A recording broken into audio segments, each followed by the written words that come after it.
Hey guys, so today we have an amazing guest on our show. His name is Gabriel Wong, and what's fascinating about him is that years ago he actually had an incredible career. He was able to generate almost $50 million of sales for this company, but then he lost it all and he had to build it from the ground up. And today he's earning a combined revenue of $7 million, but what's most important is that he's actually helping his clients to earn equally amazing revenue and impacting other people's lives. So today it is my pleasure to invite Gabriel to the show. Thanks, Gabriel. Yeah, thank you. Thank you for inviting me. Yeah. So Gabriel, I'd like to start with your childhood. I would like to start from that beginning. Yeah. So would you like to share with us what your childhood was like? Sure. I guess my childhood, I've always been alone. So there's something about me because I'm the only child. So I don't have brothers, I don't have sisters, and I'm always kind of like kept within that family. Although because as the only child, I'm the spoiled kid, right? My parents would give me everything they have, and I'm always very grateful for that. But there's always something missing. I always felt like I was alone because my parents work 9 to 5 every single day, and I remember, I always have to be at home myself. I remember the first time I went to school, which is primary school, when I was 7 years old. I was already kind of independent. I have to come back home from school, and there won't be anybody at home. I have to kind of like prepare my own meals. Wow. I have to kind of like get myself to do my homework, which I'm not very good at it. And that was kind of how I grew up with, in this kind of environment where I was just alone. And I guess entrepreneurship has always been something that I love doing ever since I was young. I found about this gift that I could sell very well when I was in primary school, right? I was 7 years old, 8 years old. I was hustling in school. Yeah, I was hustling in school. What were you selling? Yeah, I was selling Pokemon cards. I was selling. So the thing is that there was this guy who actually sold me a Pokemon card. All right, so it's this rare Charizard first edition card. All right, and he sold me that card at $60. Right, for a 7-year-old, that $60 is like $6,000. And I found ways to get the money. In fact, I kind of stole a bit of the money from my mom, and that's something that I'm not proud of. And I got a bad beating from that, And when I bought that, one of the things my mom told me was, you pay $60 for this piece of card. Wow. But when she said that, right, instead of looking at it as like I was stupid, I saw it as an opportunity. Because if I was willing to pay, pretty sure there'll be more people who are willing to pay. Right, so you start seeing opportunities. Yeah. So I realized that I could probably sell this for a higher amount. I forgot what I sold it for, but I sold it for a profit. And that was when I realized that, hey, you know what? I was only getting a pocket money of like $1 a day, and now I can sell something and I can make an extra $10, $20. So then I started to hustle everything I could. How did it feel? How did it feel for you when you got that money? It felt great. Like I could make my own decision of what I want to buy, rather than always having to ask money from my parents. Yeah, and it felt good to. So one of the things that I always do when I earn money was that I would use this money to treat my friends. I'll buy my friends drinks. I'll buy my neighbors drinks. I'll just say, hey guys, what do you guys want? I'll buy for you guys. And of course, on hindsight today, I realized that what I was doing, I was trying to get more attention, trying to get more love, because I've always been feeling very lonely, right? And I thought that that's a way for me to get friends. And so I've always been in a way I've always been like generous, but for a reason, with intention, because I wanted to make friends. And it felt good to be able to do that. Because initially when I was doing that for my friends, when I was buying drinks for my friends using my parents' pocket money, my parents would always scold me. They would always say that like you shouldn't do that for people, because these are people who are out to cheat you. They're just around you because they just want free stuff from you. They want to make use of you. Wow. And I think that shaped my belief after a while, and that's the reason why I had a hard time kind of like knowing people, because there's this belief that's built from young that people are out to cheat me. People are out to make use of me. Right. So when I finally made my own money, I felt happy to be able to do what I want, if I want to buy for my friends, I buy for my friends, because it's my money. Yeah. It's really interesting about the whole belief that you started developing because of your younger years, right? Like how you thought that people were out to get you, right? And they're trying to get something from you. How did that impact your career or your just growing up? How did it impact you thinking like that? I think because of that, to be very frank, I didn't have much friends growing up. I've always been a kind of like outcast, and I think partly it's because of the fact that I'm never sure whether someone is true or sincere as a friend. So, every time they try to get closer as a friend, I will always somehow do something to self-sabotage and push them away. I would. That's rough. Yeah, I would always say something that will hurt them. I will always, flare up, over small little issues, to a point that these friends stopped calling me out. They stopped wanting to hang out with me, and I kind of like became an outcast because of that. So I know now that we're on the topic of mindset, right? Yeah. I know that you had a drastic shift of mindset after you read this book from Tony Robbins during your school years, right? Yeah. Can you tell us a little bit about that? So I guess the biggest shift happened when I was somewhere around 16 years old. I had a entirely wrong belief about money. And that's the reason why, every time I made money, I would spend it away. Because I want to get rid of the money. Subconsciously, I'm doing that, right? Right. And I remember when I was 10 years old, I think about 8 or 10, between that age, I made quite a bit of money in school selling, I think, Pokemon cards and erasers and all that stuff. And, because my pocket money is $1 a day, right? And I remember that day my dad picked me up and then brought me to have lunch. That was one of the days that my dad wasn't working. So he brought me to have lunch, and in this coffee shop, he asked me a question. He said, son, in Mandarin, but he said it, Right. son, could you show me your wallet? Right? Because he will always do that. He will always ask me how much I have left. Right? So let's say he gave me $1, and if I have 50 cents left, then he will top up 50 cents for me to survive the next day, right? So I remember I was so afraid of money because my dad has always been telling me that I shouldn't make money. I should be down to earth, study hard, get a job, like just live within your means, and and the media doesn't help because growing up watching TV, watching movies, Hollywood has always paint a picture that rich people are evil. Do you realize that? Yep. Like I heard a statistic somewhere that like 80% of like bad people in movies are rich people. Yeah, I empathize with that. I also Yeah. grew up with that belief, yeah. Yeah. So that was the day when I had like at least $20, $30 in my wallet. And when my dad asked me, could you take out your wallet so to count? And I got so afraid. And I went on autopilot. I told my dad, I have stomachache. Can I go to the washroom? And I went to the washroom, and because it's all coins and all that, right? Right. I threw the money away into the dustbin. Wow. And I just put in like 50 cents, so it looks like I spent money. And I went back to my dad, and then I said, okay, Dad, here's my wallet. Then he take a look, and he's like, okay, 50 cents left. He added 50 cents in, and then he says, don't spend so much. So that was kind of like my mindset about money. I was so afraid because I was afraid my dad would judge me. Wow. But a shift happened when I was 16 years old. I had a friend. Growing up in a normal school, I grew up not from a prestigious school. I grew up from I always make a joke that I grew up from a top 5 school from the bottom, right? And I didn't have this idea that I would be an entrepreneur or I can make a lot of money. And I remember when I was 16 years old, I had a friend who I knew from magic, right? I was a magician back then. That was my hobby. And I remember this day where he brought me to a shopping mall, and there was a coffee bin. He brought me to this coffee bin, and he sat right in front of me.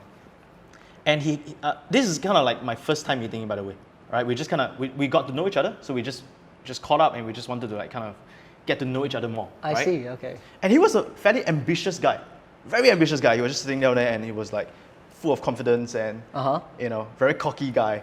I mean, he's not like that anymore today, but He was cocky and Right. and then he told me this. He said, Gabriel, you know what? I'm going to be a millionaire when I'm 20 years old. Just pure determination. Yeah. And that shocked me, right? Because no one told me they will be a millionaire. At least I'm not surrounded by people like that, right? I'm surrounded by people who work 9 to 5. I'm surrounded by people who wants to just make a decent living. No one had this kind of ambition to tell me that they want to make $1 million by 20. And by the way, he was 16. So, Wow. so that was a big commitment, right? Did he make it? No.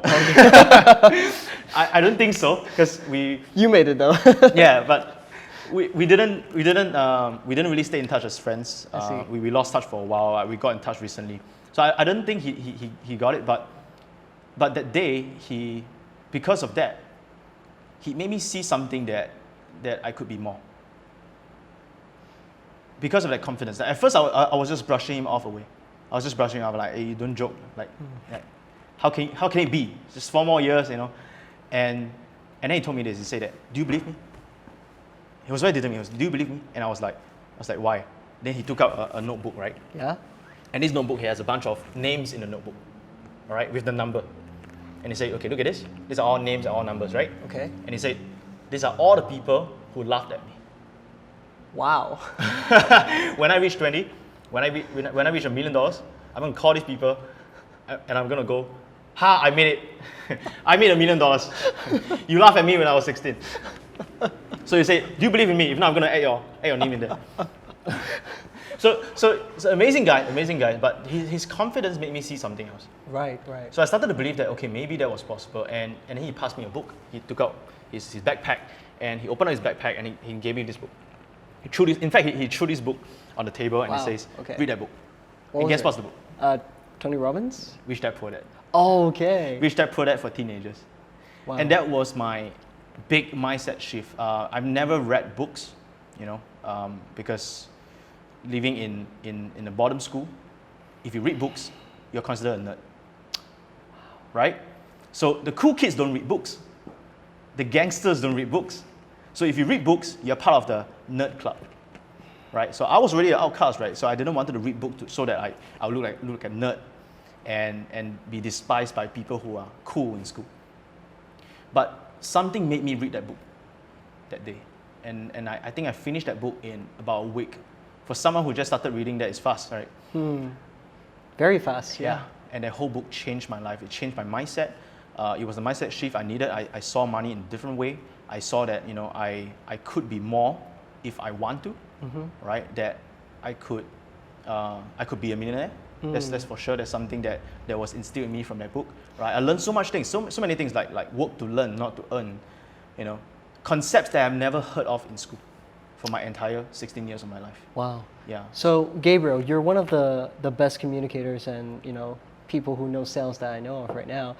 Do you think that feeling of being an outcast motivated you to want to pursue persuasion and communication in sales?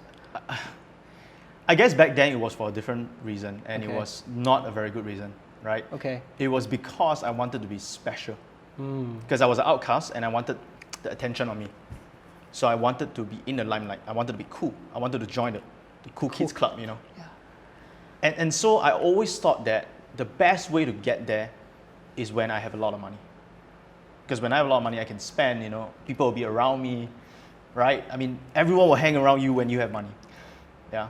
I mean, on hindsight, that is not the best reason why you should be making money, but that was kind of like the initial motivation, and that made me want to make a lot of money so that I can be cool, I can be someone significant. Right. Yeah. I mean that's sort of like the rules of the world right now, right? Yeah. It's still like if you have money and power, Yeah. people are more inclined to want to know you and be friends with you. Yeah.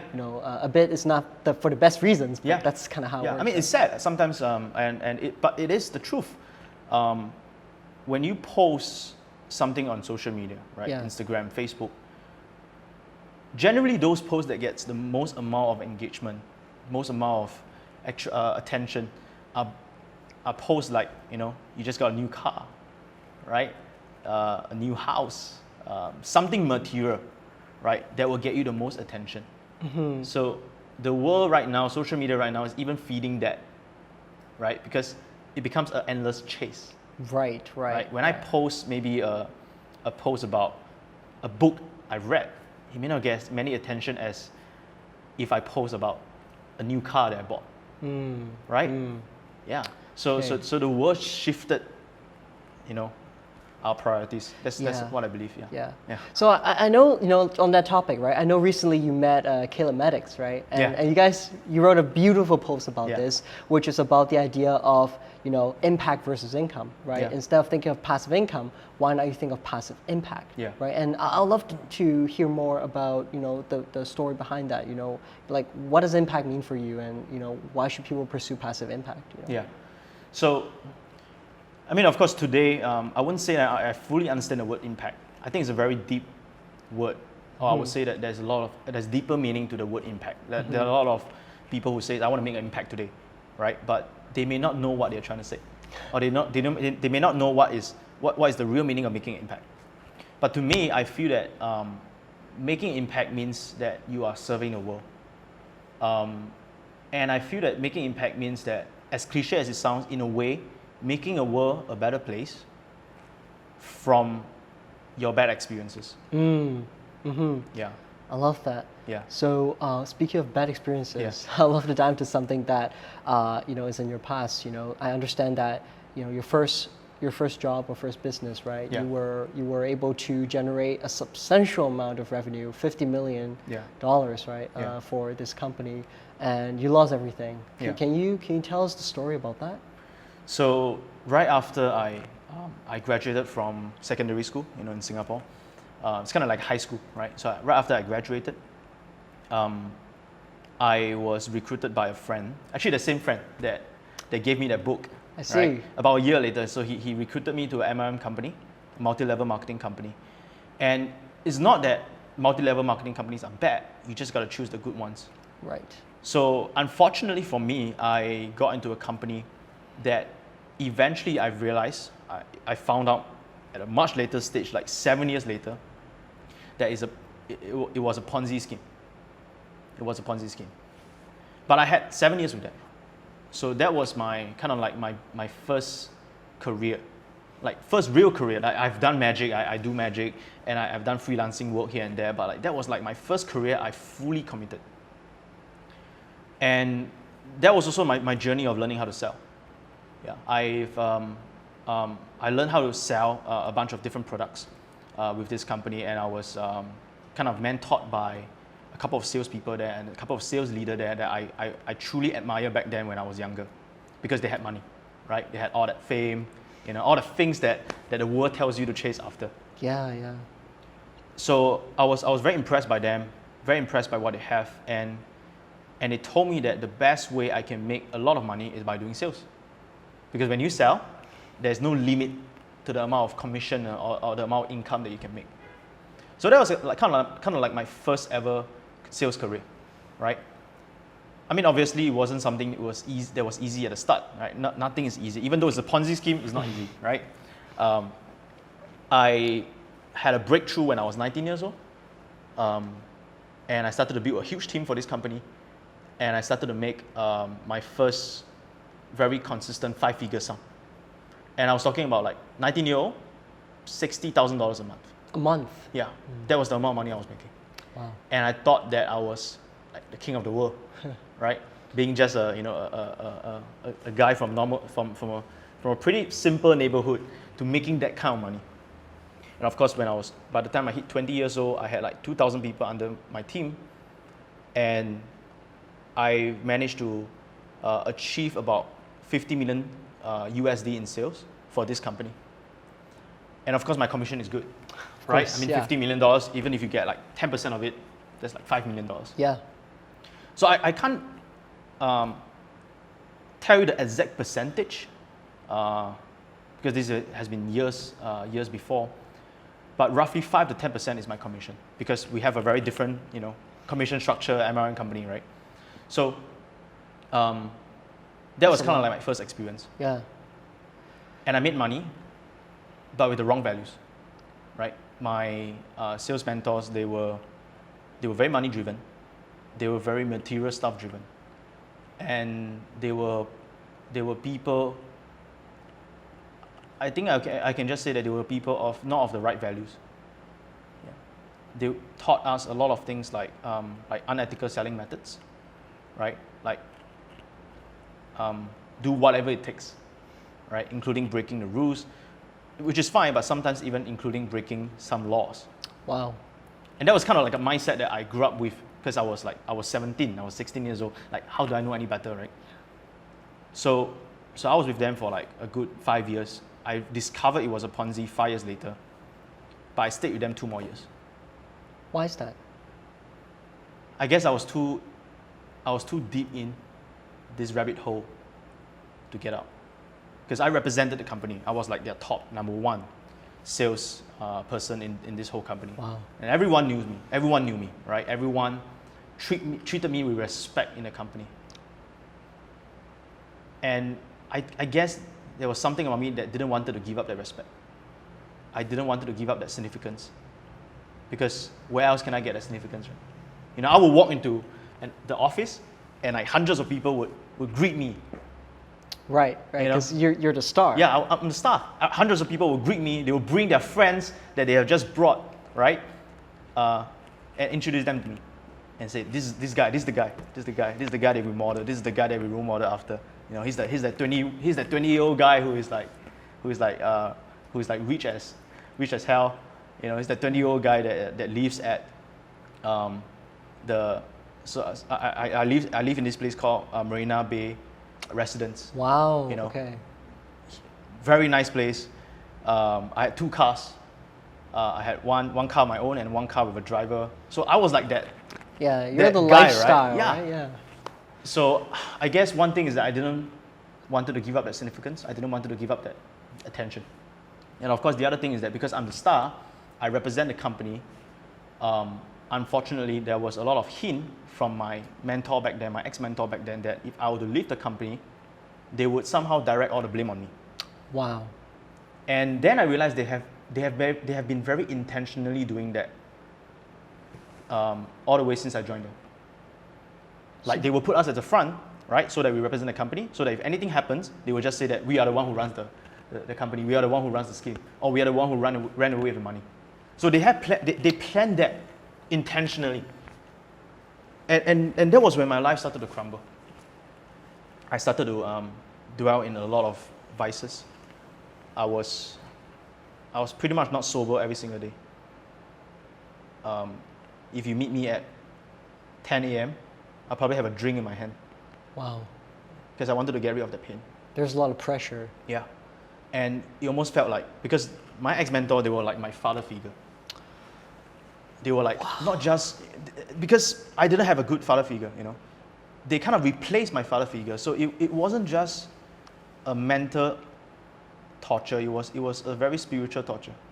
I don't even know what I mean, but they were like a spiritual father. I get you. So to realize that they have been playing us all along and having to keep quiet about it for 2 years. Yeah. Gabriel, how did you cope with that? How did you go through that emotional journey? I mean, of course, the first thing I did was that I did everything I could to dwell my senses, right? I'm always drinking, I'm always partying, just so that I can get rid of that thought. And I think when I was 21 years old, I remember when I was 21, 22, I believe I suffered depression. I was constantly thinking about how to end my life. Yet there was also something that's pulling me, because of pride. I didn't want the people. You see how messed up I was? Like, I didn't want the people to think like, because everyone look at me like I was some role model, right? I was some superstar. I didn't want to die, and then have people saying that like, oh, actually everything was fake. You know, I just want to take a moment here to acknowledge how brave you are, how courageous you are to share this with us right now. You know, this past that you had. You know, I think a lot of people would choose to hide, but you're really bearing out. So I want to thank you for that, Gabe. Thank you. Yeah. So I'm wondering, for anyone out there who's, you know, trying to look for mentors, right? Especially all the young people. You know, we talk about the importance of mentors nowadays, right? And you know, it's very unfortunate you actually found mentors that were bad. Yeah. What kind of advice do you have for them? What kind of insights can you share?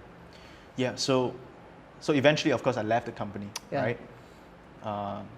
To the bad fall, it was really bad. But I'll probably share that later on. But if I could give an advice on what kind of, like, how do you choose your mentor and what kind of mentor should you pick, is you have to understand, or you have to know the values of the mentor that you're following.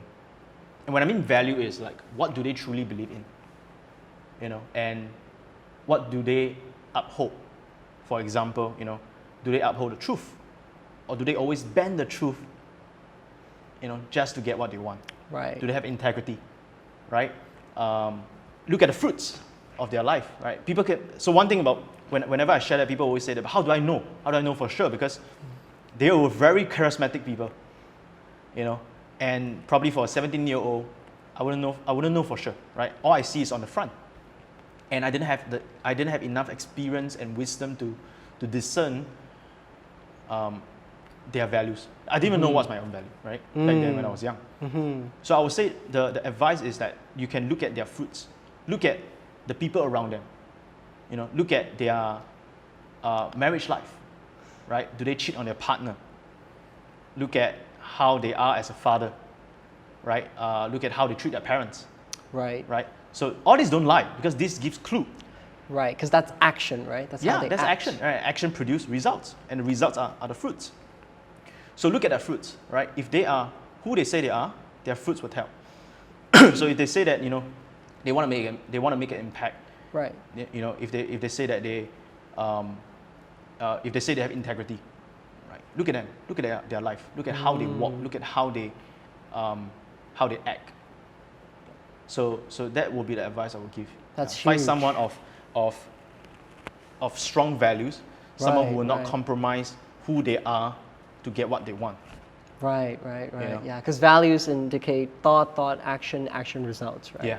Yeah. Yeah. So we can trace it all back. So Gabriel, like all this dark place you have been in, right? Is that what have driven you to want to create impact for people? Yeah. You know? I believe that if you didn't go through the valleys in your life, you wouldn't know what is your purpose. I have this belief that we suffer the things that we suffer through, so that we can minister to others, so that we can understand and we have the experience to minister to others. And that's how I would see making an impact. Because today, you know, I used to be ashamed of my story. But today, when I share this story, right, I realized that people started coming back to me and saying that, you know, Gabriel, your story has impacted me. That was when I realized what is the meaning of impact. Is that my story has changed their life. My story has given them permission, or given them some courage to change what they're unhappy about. That's huge. And so that their life can be better. Yeah. And you not also just for give- themselves, right? But because you create a ripple effect. When you help someone be a better version of themselves, right? You help someone to change their life. You help someone to transform, to be a better person. What happens is that it affects the people around them. Right. It affects their family. Right. Right? It affects their parents. It affects the people they work with. Right? It affects their society. It affects country in a way. Yep. Right? And it's so cool you mentioned that, because I believe that when you impact them that way and they live a different life, they also give the people around them permission, right, to live Yes. in a different way. Exactly. Right? Yeah. Yeah, That's yeah. amazing. The biggest thing is that, like I think the biggest honor is when people tell me, because of my story, more young people will listen to my story. Right. Because of what I went through and, you know, all that stuff. And I think the biggest honor is when parents of children that has been impacted by my story, children in a way like teenagers or like young adults, right? And they will come to me and they will say, you know, Gabriel, thank you so much for sharing your story. You know, I see a change in my son. Wow. I see a change in my daughter, right? I see that they have a different focus today. I see that they have a different set of values today. I think to me that is the greatest honor I can get. That's amazing, Gabriel. That's amazing. Which it's a really good transition to my next question. So you just mentioned values, right? Yeah. So, you know, how are you able to discover your values? You know. That's a good question, actually. I guess it's the pursuit of truth.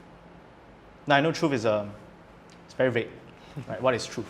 Right? I think first of all we have to define what is truth, and what is the meaning of pursuing the truth. So to me, I feel that truth is something that doesn't bend, right? The truth is the truth, all right?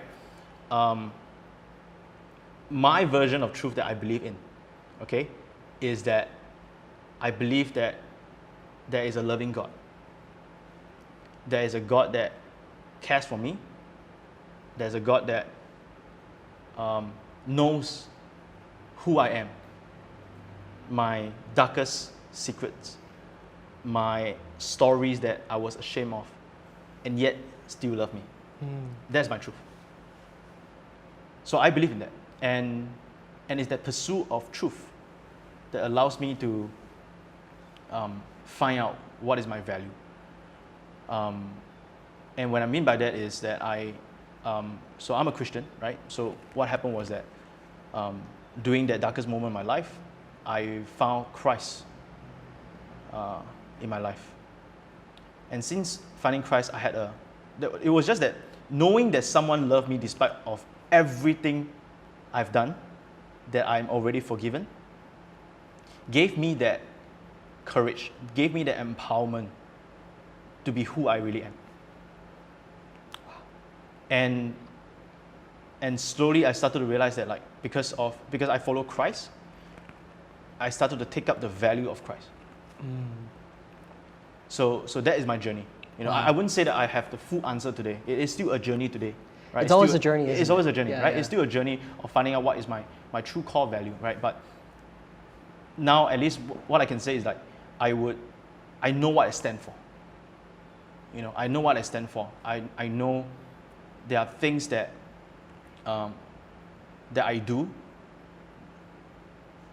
that will not make an impact on people's life, or there are things that I do that will impact people negatively, right? Right, because it can go both ways, right? Yeah. Yeah. So it's more like knowing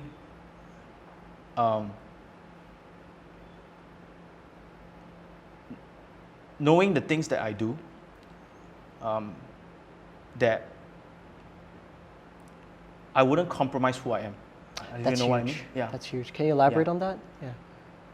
So, like, because of the fact that now I start to understand myself more, start to understand who I am more, you know, I wouldn't make decisions that will compromise who I am. So, for example, I wouldn't compromise integrity for the sake of money. Because now I know that there is way to make money with integrity, right? And I know that by keeping this set of values, I wouldn't hurt anyone. And there is a level of fulfillment. Because you see, when you bend the truth, when you bend your values to get what you want, you will never learn to love yourself. Because you have to be someone else that you are not. Right, right. Right? So if let's say if I'm dating someone, Yeah. right? Yeah. And if I'm dating someone and I'm not being myself, and then she loves me, I know she doesn't love me. She Right. loves a version of me that I'm portraying. Does it make sense? Yeah, and you won't actually feel that love. Yeah. Right? Because, like, you know that it's just a fragment of who you are. Yeah. Right? Yeah. And you over time, you will not even love yourself because you might even lose yourself. Yeah. Right? And you know that's such a powerful thing, because I think a lot of the times most people in society, they would say yes when they want to say no. Yeah. Right? They would do things just so they can hear people say, "You're one of us now." Yeah. Right? But at what cost? Yeah. Right? Yeah. This is amazing, Gabriel. Exactly. So I also Yeah. know that you have a beautiful relationship with your wife, Yeah. Zoe, right? Yeah. So you know, how has her relationship with you impact you in your business, your lifestyle, and whatnot? Well, you know? I would say that I owe everything to her, you know, because during my downturn, right, when I lost everything, and I was having a reset in my life, I was very doubtful, you know, if anyone would love me, because, you know, back then I thought people would love me because I thought people loved me, right, but because they love my money, right? Not, they didn't love me, they love my money. They love a fake version of me. Right. And when I went through that, so I knew my my wife back then, you know, I was just dating her, right? And when I knew her, I was in this whole mess. You know, she saw the side of me when I was all well to do, right? I was that superstar. She saw that side of me. So there was this doubt whether she really loved me or that version of me. But when I went through everything, when I lost everything, she was there for me. You know, I remember there were many times that I started to doubt myself because the way I made money, I only know one way to make money, which is to compromise who I am, right? So now I had to find another way to make money. I have to be who I am. How many years was that before? This was about 4 years ago. 4 years ago. Yeah. Okay. So there were a lot of self-doubt. There were a lot of doubts that, like, my best is behind me. You know, that, you know, I wouldn't be able to achieve the level of success I did when I was 20 years old. Without bending, without compromising. These beliefs in your mind, right? Yeah. Yeah.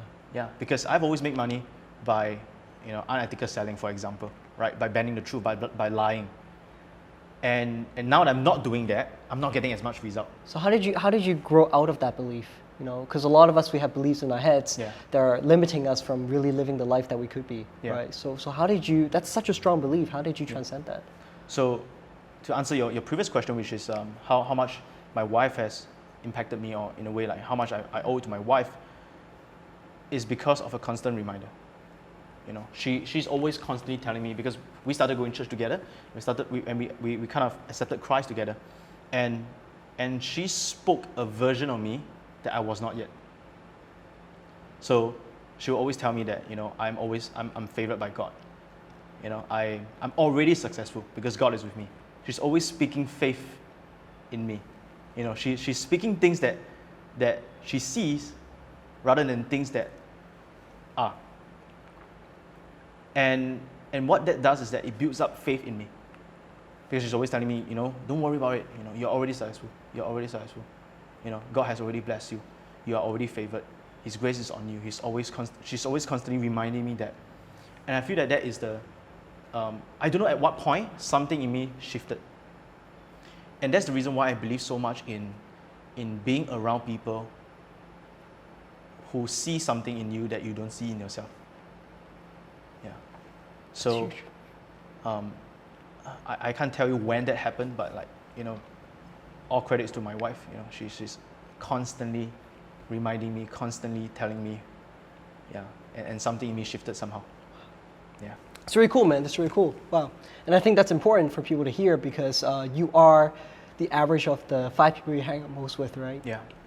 And I think a lot of people, they couldn't control their environments, and so they let the environment control them. Right? Yeah. So I guess my question for you is, for people who cannot control their environments, you know, what kind of advice do you have for them? You know, if their excuse is, you know, I can't control who I hang out with, I can't control my environment. You know? I guess I could say that if you have the excuse that you cannot change your environment, you will never change it.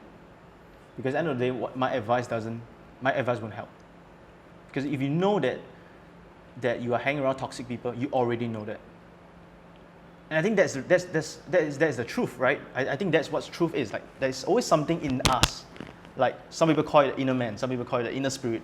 There's always something in us, and I don't want to get too pseudo about this, right? But there's always something in us, right? Yeah. That's always guiding us, telling us, and pointing us to where we should go, right? Like, sometimes you know you are in a toxic relationship, you already know that. It's like an intuition, isn't it? Yeah, right?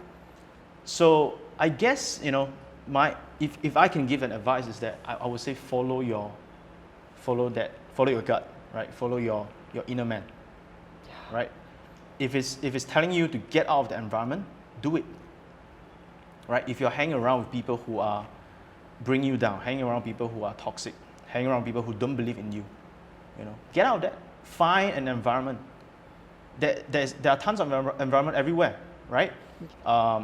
Find a community of people. That, you know, the best part nowadays is that there's social media, right? There's Facebook groups, right? You can find groups, you can find people, and all you need to do is just find one or two guys that will connect you with a community of people. Yeah. So immerse yourself in a different environment. Get yourself out first, and then immerse yourself in a different environment. Yeah. People who believe in you. Yeah. Speaking of Facebook group, I know you recently started this Facebook group, right? The Funnel Lions group, and I just love the name Funnel Lions, right? And I also know that you have a passion to build a tribe of lifestyle entrepreneurs, Yeah. right? So, can you tell us a bit about that? Like, what's the passion about behind that? So I guess this whole thing started because of what I went through with my ex-mentor, right? When I think back now, when I was 17 years old, all I wanted to do was to make money. And if you think about it, I didn't want to cause harm to anyone, right? All I wanted to do was to have a better life. That's all. Like I wanted more money, but if you think about it, I just wanted a better life. I wanted a life where I would be fulfilled. I wanted a life where I would make an impact in people's life. I wanted a life where I would be happy. I would be joyful, right? And I think this is what everyone wants. But sometimes we can get distracted, or we can get off course by wrong beliefs, wrong mentors. And I think when I first started this, I just wanted to share with people that when you start a business, first of all, I wanted people to take back control of their life. I wanted people not to settle down for less than what they truly are, right? And I feel that a lot of people settle down, right? I mean, there's this saying that where is the richest place on earth, right? It's the graveyard, right? Because that's where all the dreams, right? That's where all the dreams die. And I feel that we all have a gift. I feel that we all have something that we know that we want to do, but we settle down because of the environment, because of the society, right? Because of everybody telling you, just get a job, get a 9 to 5, just live below your means. And I saw that in my mom. And that was the reason why, I think that was kind of the reason why I started out. I saw my mom, who is someone who is very adventurous. I take off a lot from my mom. So she's someone that's very adventurous, someone that, a bit of a daredevil, I would say, and someone that I believe has a lot of dreams. But at some point of her life, she decided to settle down and decided to not chase her dreams anymore. So when I see her go to work every morning, she works a 9 to 5, and when I see her go to work every morning, I can see like she's not happy. I could see that something is dying in her every single day. And I could tell because she was always telling me to chase my dreams, right? Today when I look back, I realized that she was telling me to do that because she didn't chase her own dreams. And so, that was one of the reasons why I wanted to start this like tribe or community. I wanted to encourage more people to take control of their life, to start a business, to live the life that they want, and to make an impact that they were called to do or called to make on earth. At the same time, I also wanted to share with them that like money is not everything, right? Although money is not good or bad, right? It's just a tool. It's a vehicle. Yeah, right, it's a vehicle. It's how you use it. And so I wanted to share my experiences and my stories to these people, to this group of people. That you gotta truly find something that you're happy with, right? Something that you are happy to do. So Gabriel, you talked about passion, right? So how do people find their passion? So that's a good question. So there's something that I truly believe in, and I posted about it a couple of times on my Facebook. Is that you don't try to find your passion. You follow your efforts. So what I mean by that is that I guess initially you won't know what is your passion. Because there's so many things. And here's something I truly believe. I believe that we have an abundant God, which means God doesn't just give you one path. He gives you multiple paths to your destiny, right? So he puts multiple gifts in you. And it's up to you to discover that. So when people say, okay, what's my passion? What's my passion? It's almost like someone who wants to find a wife or someone who wants to find a husband, and then prays to God and goes, God, give me a wife. And expect God to just put someone in front of him right now, right? And there you go, that's your wife. No, you gotta go out, right? You gotta date, right? First of all, you gotta date. You gotta go out and know people, right? Date a few people and find out, who suits you, right? Find out who has the same value with you, who is someone that you can find, a common interest in, right? And I feel that that is how you find your passion. It's the same thing. You gotta try a few things. Just gotta try a couple of things. And when I mean putting your effort, it means that there are so many people who try something new, and then they give it up within a couple of months, or when they give it up when things get tough. You just gotta push through, and sometimes when you push through, you get some results from that. Then you realize that, hey, okay, I'm putting my effort here. I'm getting results from here. Maybe there's something for me there. Right? But of course, if I'm putting my effort in something, let's say someone who wants to try sales. Not everybody is cut out for sales. I'll be very open, right? Not everybody is cut out for sales. And you try sales, and you try it for, you give yourself a timeline. You try for a year, and you don't get the results you want. Okay? Maybe you can tell yourself, I'll go for another 1 more year, right? And you still don't get any result. Perhaps you should try something else. But if you get some result, at least some form of result, then you can step back and take a look and say, hey, maybe there's something there for me, right? And the reason why I say this is because when I first started out, I was in sales. I wasn't in marketing. And to me, marketing is something that I never knew I would do. Because marketing is a lot of back-end work, right? Yeah. I've always been someone in the front end. I've always been a salesperson. I always like it, when I can speak to someone face to face. It's a human energy, right? Yeah, marketing is all about numbers, behind the scenes. I have to write copy. I can't see someone's face. And it's something that's very tough for me to do at the beginning. But I had to do it because, I was failing in every of my business, and I didn't know how to market. Because you see, if you don't know marketing, then who do you sell to?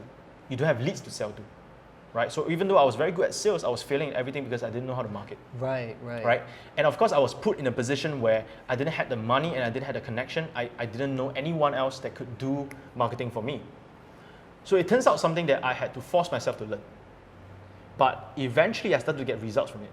How did you push yourself through that time? Because it must be difficult, right? Like going through all that and you don't even like it. Yeah. Right. So what was the driver for you? How did you motivate yourself every day to wake up and do this? I guess it's not like motivating yourself when you don't feel like doing it, but rather how you start, right? Because how you start is how you're going to finish. I believe is a commitment that when you start something, you're going to give your 100%. Right. So the action actually creates motivation, not the other way around. Yeah. So if you just sit down here and just go, I don't feel motivated to do something, you never feel motivated. True. I want to feel motivated, and you watch a bunch of motivational videos. It doesn't help, right? You just gotta do something, right? Yeah. You ever got a feeling where you accomplish something that you never thought you would have accomplished? Yes. Right? Yes. And then when that happens, you feel this sense of joy, you feel this sense of fulfillment. Wow, I've done that. So what happens? It creates momentum. Right. Once you have momentum, now you got a motivation to keep going, right? So that's why I would say, you gotta know how you start. You gotta know that when you start, you gotta commit 100%. There's so many people who are not motivated is because they try something, right? They're just trying something. They are not giving their 100%. So if you give your 100%, you take action, you get some results, you will self-motivate yourself. That's because really there will be important. momentum. Yeah, so it's like imperfect action, right? So you don't have to be perfect, right? You just take action one at a time and leads there. And I think this is one of the philosophies in your Facebook group, right? The Funnel Alliance. Yeah. Can you tell us a bit about that? So one reason why I created the Funnel Alliance group is because as I started to learn how to market, I realized that, so here's the thing. I realized that a lot of people have a gift or they have skills, but they didn't know how to market themselves, right? Like I was a very good salesperson, but I didn't know how to market myself. All I know how to do is sell. Right. So when I started to learn about marketing and I started to have results in marketing, I realized that it's a skill that anyone could pick up. In fact, I feel that everybody should learn about marketing because you gotta learn how to market yourself. Right, because there's no point having a product if no one knows about it, right? Yeah, exactly. And even if you don't have a product, you gotta learn how to market yourself, right? Even if you want to date someone, you gotta learn how to package yourself. Right? It's all part of marketing. You gotta learn how to create an offer, right? You gotta learn how to put yourself out. Yeah. Right? So, I personally feel that everybody should learn marketing, all right, in some form, all right. You may not have to be an expert in it, but at least some basic form of marketing, so that you know how to market your skills and your talents out. Yeah, and that's the reason why I created this group. Wow. To help people who doesn't have that much resources or do not know where to look for these resources. or they have been maybe scammed or conned by marketing agencies, right, that didn't get the results that they paid for. Wow, and it's a free group too, right? Yeah, it is a free group. That's So very I generous. share everything I have tested. So one of the things is it's like kind of like a journey that I'm going through, right? I'm looking for marketing ideas, frameworks, and then I will test them in my own business, with my own clients. And when I've tested them and it's proven to work, I will then bring this proven framework and I will use it and I will share it in a group. Wow. Yeah, it's kind of like I will search for answers and then I'll bring it back to the group, to the community. That's very generous. So right now it's a free group. I mean, part of the reason why I say right now is because I don't know. Eventually, I may charge money for it, and the reason why I charge is not because, once again, not because I want more money, but people have been telling me that people, you only pay attention when you pay for it. True. You know what I mean? So the downside is that when I give everything for free, sometimes people don't execute it A lot of the times, actually. because they don't value it. Yeah. Yeah. So right now it's free. It's a group that I constantly add value, and I constantly test things that is working right now. That's great. Right? People can teach something that works 10 years ago, but may not work today. Wow. Right? So I want to teach something that's current. I want to share something that is current, something that I'm currently doing, something my clients are currently doing, something that is working for us today. That's amazing, man. Yeah. That's amazing. All right, Gabriel. So we're gonna enter the final segment of the interview. I call it the rapid fire round. And basically, I would say a word, and I would love for you to just give us a really short answer of what that means to you. Okay. Is that okay? Yeah, I will All try. right. Awesome. So, influence. So I have to give you a sentence? A sentence or a word. What it means to you. Oh, that's deep. Is it? Yeah, that's deep. Impact? Okay. Yeah. Mastery. Having dominion over something? Okay. Yeah. Prosperity. Blessed to bless others? Authenticity. Being who you truly are? Compassion. Putting yourself in others' shoes? Transformation. Experience? Cool. And one last question. What is the impact they would like to have on the world? I would like to eradicate knowledge poverty. Thanks, Gabriel. This has been amazing. Thank you so much. Thank you so much. Appreciate it. Yeah. Hey guys, if you enjoyed the episode, please click the subscribe button and comment on iTunes and leave a review. I would really, really appreciate that. And I look forward to see you guys next time for another episode of value and entertainment. Stay tuned and be well, my friends.